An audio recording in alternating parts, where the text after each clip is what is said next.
Online education में कक्षा 9 के सभी विद्यार्थियों का स्वागत है। प्रिय बच्चों, बात करते हैं आज हिंदी में संस्कृत खंड की।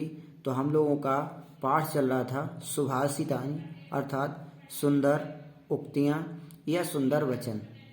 पिछले वीडियो के माध्यम से हम लोग कुछ श्लोकों का अध्ययन कर चुके हैं। संभवतः आप लोगों को बहुत अच्छे लगे होंगे और समझ में भी आए होंगे। इसी क्रम में बात करते हैं आज अगले श्लोक की।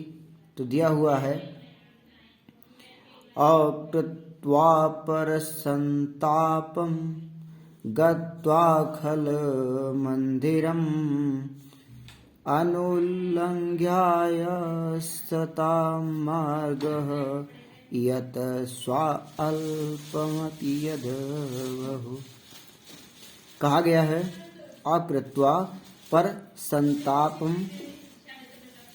जो दूसरों को दुखी ना करके, दूसरों को दुखी ना करके, और गत्वा खल मंदिरम, दुष्ट के घर ना जाकर, अनुल्लंघयाम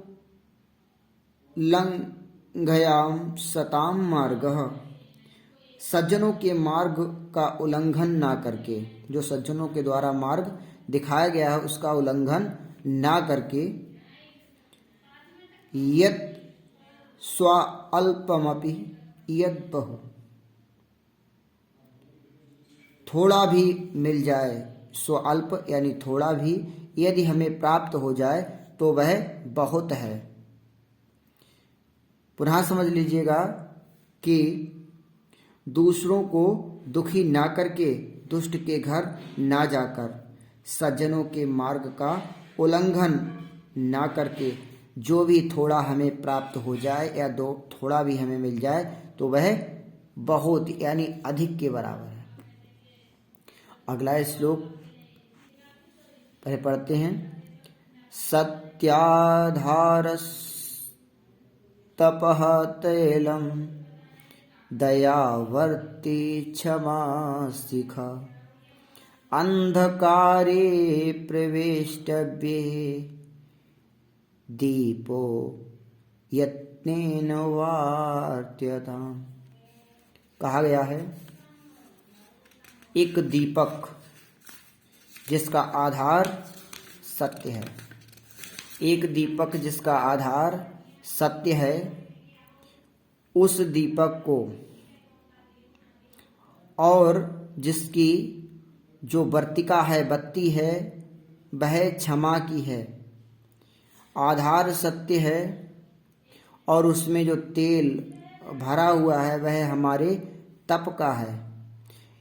यानी सत्य को आधार मानकर तप रूपी तेल उसमें भर के और दया की बत्ती लगाकर क्षमा शिखा, और जो ज्योत है वह क्षमा रूपी ज्योति उसमें तैयार करके अंधकारे प्रवेष्टव्ये दीपो यत्नेन वार्यताम्।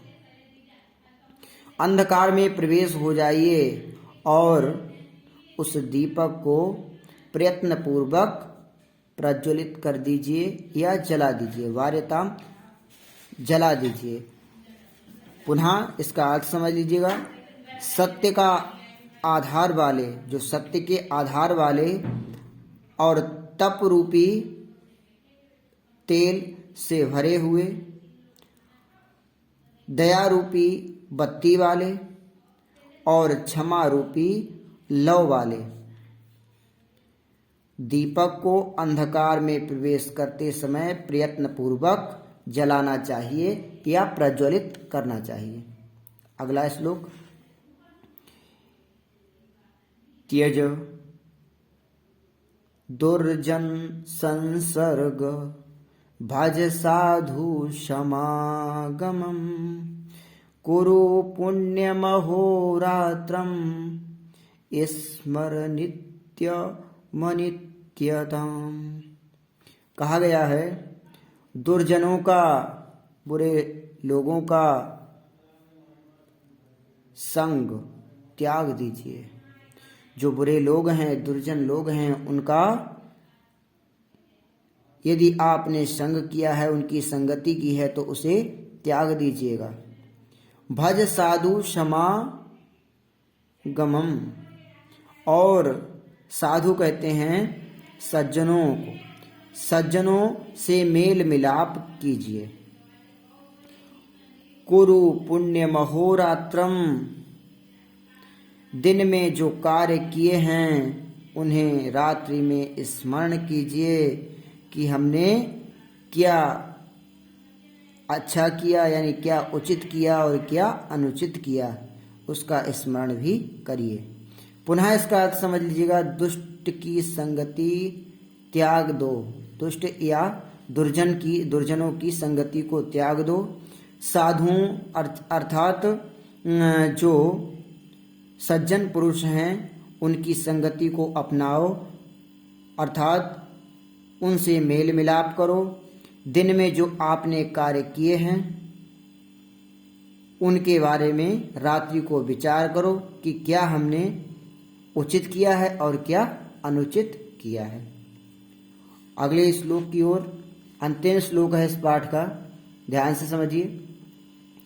मनसि वाचसि कार्ये पुण्यपीयूष पूर्णः त्रिभुवन उपकार श्रेणिभिः प्रीणयन्तः परमाणून् पर्वतीकृत नित्यम् निज हृदय विकसन्तः सन्ति संत क्रियन्तः। ध्यान से समझिए।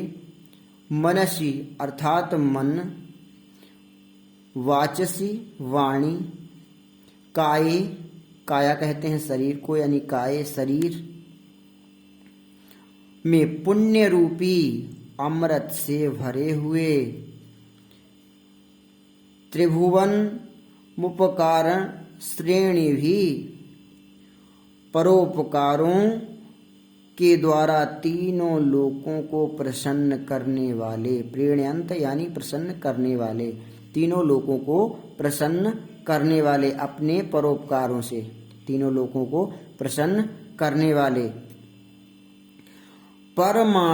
परमाणुनः पर्वतीकृत नित्य, दूसरों के द्वारा किए गए छोटे छोटे, छोटा सबसे छोटा परमाणु होता है, तो उस परमाणु के समान भी किया गया उपकार या उसके द्वारा किए गए परोपकार को पर्वतों के समान देखकर,